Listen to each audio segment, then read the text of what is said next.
প্রচন্ড গরম আর কাঠফাটা রোদে মানুষসহ বাড়ির পোষা প্রাণীদেরও বেহাল দশা।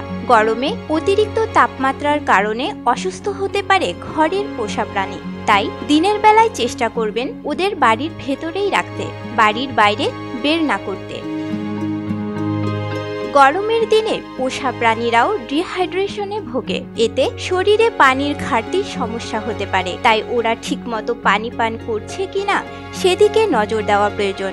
যদি দেখেন পোষা প্রাণীরা ঠিকমতো খাওয়া দাওয়া করছে না বা বুঝতে পারেন ওদের খাওয়ায় অরুচি দেখা দিয়েছে, তাহলে অবহেলা না করে পশু চিকিৎসকের পরামর্শ নেওয়া প্রয়োজন।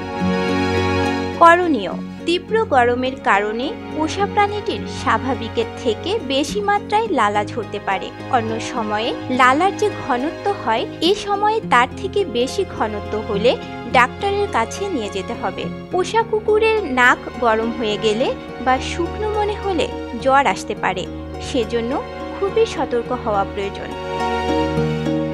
গরমের ফলে পোষা প্রাণীদের ডায়রিয়া হতে পারে। অস্বাভাবিকভাবে মলত্যাগ করলে, মলের মধ্যে রক্তের উপস্থিতি থাকলে ডাক্তারের পরামর্শ নিতে হবে।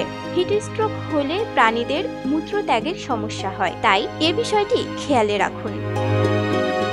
ডিহাইড্রেশনের সমস্যা হলে ক্লান্ত হয়ে পড়েন প্রাণীরা, এতে অতিরিক্ত ঘুম হয় ও দৌড়ঝাঁপ করতেও সমস্যা হয়। আপনার পোষা প্রাণী হঠাৎ করে চুপ হয়ে গেলে বা অধিকাংশ সময় শুয়ে থাকলে ভালো করে পরীক্ষা নিরীক্ষা করুন।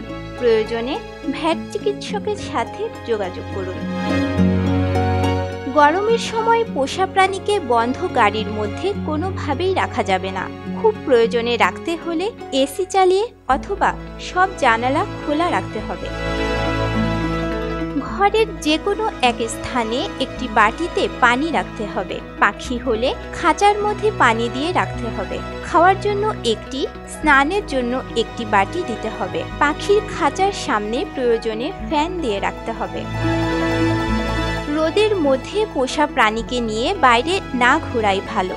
ভোরে অথবা সন্ধ্যার পর পোষা প্রাণীকে বাহিরে নিয়ে যাওয়া যাবে। ডাক্তারের সঙ্গে পরামর্শ করে হাতের কাছে প্রয়োজনীয় সব ওষুধ রাখতে হবে, যেন আপৎকালীন পরিস্থিতিতে প্রাথমিক চিকিৎসা দেওয়া যায়। Shamima Rumi, news now 24।